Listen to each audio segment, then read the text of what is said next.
Most people imagine a coronation as a grand ceremony, a throne, a heavy golden crown, and lots of pomp. But the coronation of Charles IV, King of Bohemia and Holy Roman Emperor, was far more than that. It was a carefully staged, sacred performance, blending politics, faith, symbols, and ancient rituals. And it marked the first time the Bohemian Kingdom experienced a true theater of power, orchestrated by its most brilliant ruler. My name is Duchoš, and welcome to another historical deep dive, this time into the year 1347, when the crown was not just jewelry, but a declaration of national ideology.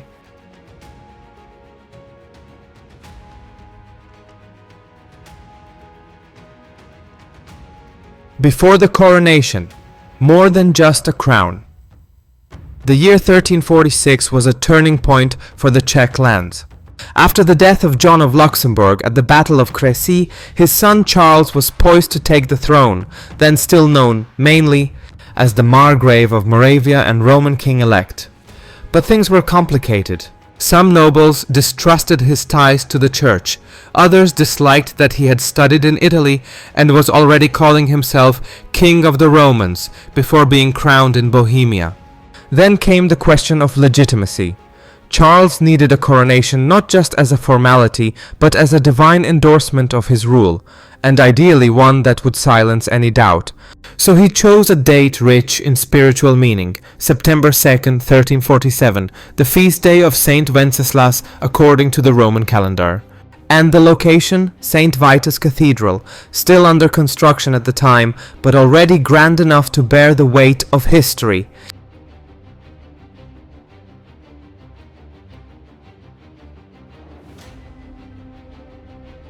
First move, calling on the old symbols, Charles understood that power alone wasn't enough.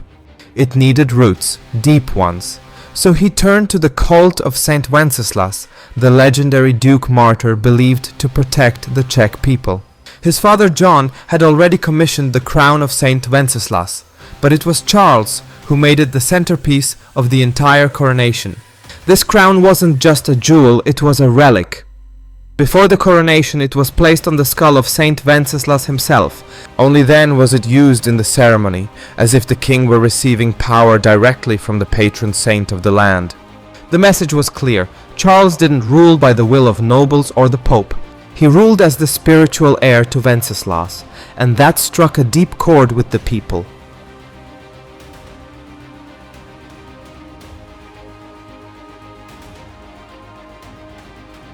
Second move, a ritual theater of power. The coronation of Charles IV in September 1347 wasn't just a formal event. It was a sacred performance, meticulously divided into symbolic acts. Even the entrance into the cathedral carried meaning. Charles walked in barefoot, dressed in a simple robe, led by priests. He didn't appear as a proud ruler, but as a humble servant of God. This alone earned him moral authority.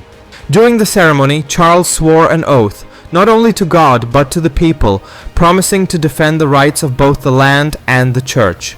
He then received the sacraments, was anointed with holy oil, a sign of divine grace, and one by one accepted the royal regalia. The sword, the orb, the scepter, and finally the crown. Each item held its own meaning.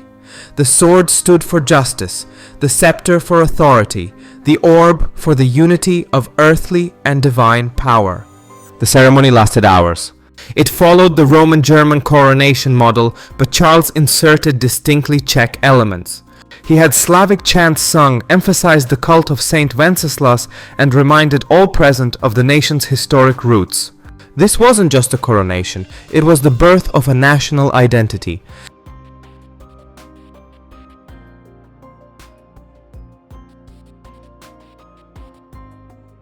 Third move, the Mass, the procession, and the triumph. After the cathedral ceremony came the second act, a grand Mass and public celebration. Charles knew that a ritual wasn't enough. He had to impress the nobility, the clergy, and the people. Following the Mass, a procession marched through Prague, modeled after ancient Roman triumphs. The new king rode on horseback, shining in his coronation armor, surrounded by knights and clergymen. It was a spectacle meant to dazzle. Then came the feast, not just food and drink, but a carefully staged finale. Every gesture, every toast was part of the narrative, a king who united faith, tradition, and authority. Charles didn't flaunt riches. He projected calm, dignity, and the image of an ideal Christian monarch.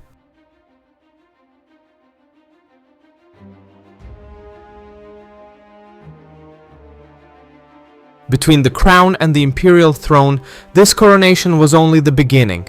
Charles IV aimed higher. He wanted to become Holy Roman Emperor.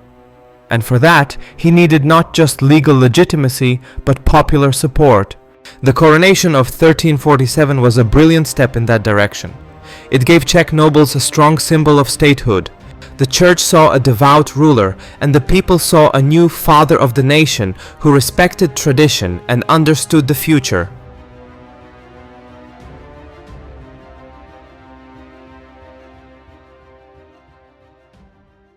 And speaking of history, let me introduce a sponsor that feels like it stepped straight out of a medieval chronicle. It's called Wolflund, and if you're into fantasy, Celtic art, Viking jewelry, or just want a sword that's more than a wall decoration, this is the place for you. But it's more than just a store. Wolflund is the official partner for Kingdom Come: Deliverance 2. Yes, really.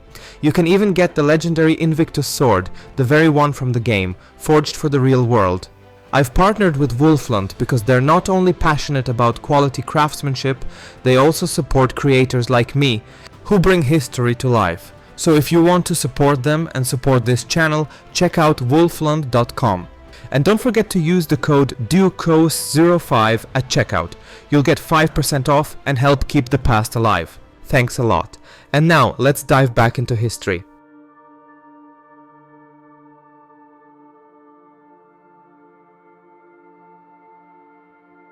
Fourth move, the birth of a royal cult. The story didn't end with the crown, it began there. Charles IV used his coronation to shape a personal cult. In the eyes of his subjects, he wasn't just a king, he was God's chosen. And he played that role with care. He had himself painted on religious panels as a kneeling ruler before Christ. He called himself the second Saint Wenceslas. His personal piety became part of his political image.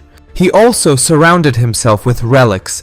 He founded the treasure of St. Vitus Cathedral, filled with sacred items, the crown, the sword of St. Wenceslas, and more. The cathedral became not just a coronation site, but a sacred royal tomb, a spiritual center of power.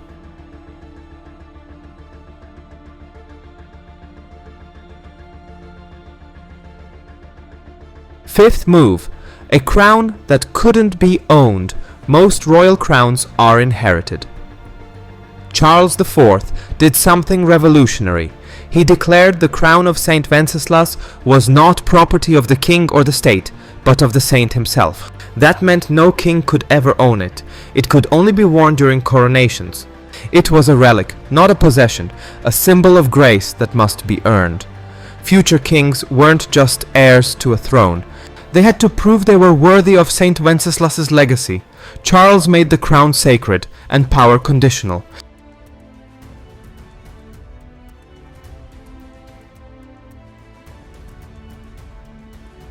Sixth move, a new language of power. Before Charles IV, Bohemia was strong, but seen as peripheral in the Holy Roman Empire. Charles changed that. He built a new language of power through symbols, rituals, and visuals. Inspired by French courts and Roman liturgy, he codified the coronation as a strict ceremony, not a show, a sacred initiation. The king became the mystical servant of the land. And since Charles was also emperor, he merged Czech statehood with imperial symbolism. Bohemia was no longer a province, it became the land of the Bohemian crown, and Prague its spiritual capital.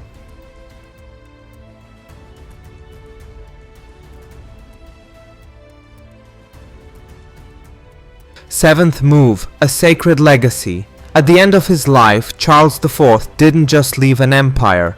He left an idea, the crown, the sword, the scepter, the orb. They weren't just items. They were tools of storytelling, blending faith, tradition, and authority into one narrative. And Charles didn't leave it to chance. He had the Coronation Ordinance written, a legal guide for future ceremonies. No chaos, no improvisation, only order and meaning. That's why the coronation of Charles IV became the archetype for all Czech coronations that followed. And his image, king with a crown, a sword and a book, lived on as the model of the ideal ruler.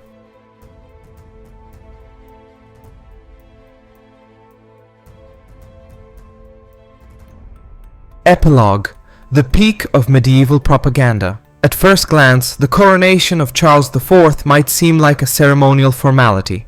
But that would be a mistake. It was a masterpiece of political theater. Charles merged sacred tradition with statecraft. He turned the coronation into a tool of propaganda, not cheap propaganda, but one of symbols, faith and emotion. He understood that people need more than laws. They need a story.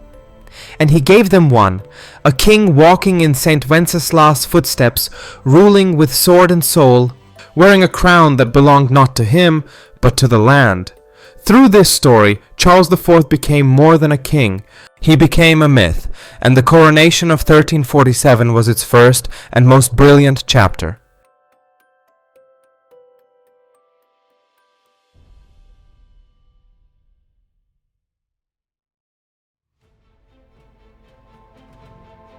Thanks for watching all the way through.